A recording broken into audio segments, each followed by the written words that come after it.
اخرنی سوال به دا والو دی ورو سوال کړی دی وی چې په چا باندې جادو شوی نو دی په داسې چا پسې تلی شي چې هغه دا دعوه کوي چې زه جادو لرې کومه جادو اثرات ختمو.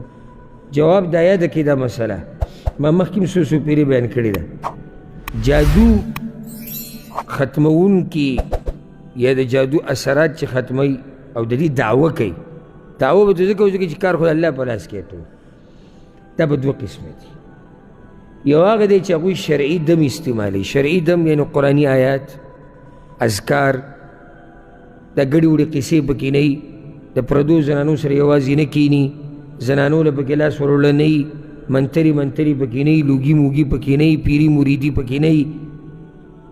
دې کې څه حرج نشته. بلکې د جادو د ختمولو خو طریقه هم دا ده چې قرآني آیاتو سره شرعي اذکارو سره ختمي.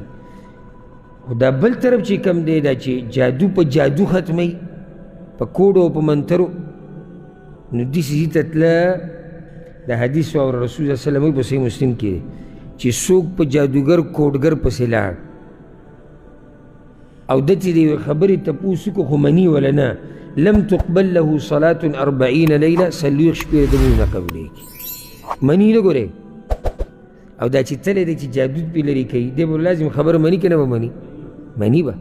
نو چې مني د هغه څه حال دی، امام احمد دا حدیث راوړی دی چې څوک په کاهن په نجومي پالګر پسې ورغی فصدقه بما یقول، او هغه څه چې ورته وایي هغه یې ومنل چې او دی رښتیا وایي، فقد کفر بما انزل علی محمد صلی الله علیه وسلم، د کفر وکړو، اسلام نه خارج شو. دا د منلو سزا ده، د منلو دا ده.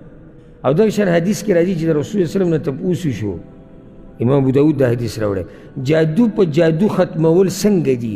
رسول صلی الله علیه وسلم هو من عمل الشیطان، دا د شیطانانو کار دی.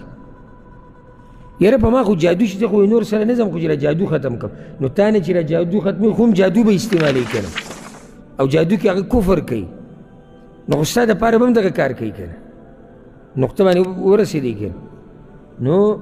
او دا زموږ په ملکونو کې نن سبا ډېر شوي دي. او نن سبا خو لا بل ټرین راوتی دی، پیسې ورکړي هلته ملک کې خو غربت عام دی، خلک ځان وجني، د غریبانو خودکشیانې کوي، خوراک نه میلاویږي، داسې حال دی. څوک بچي حلالوي لګیا دی په داسې معاشره کې چې خلکو خوراک ته دومره ضرورت دی.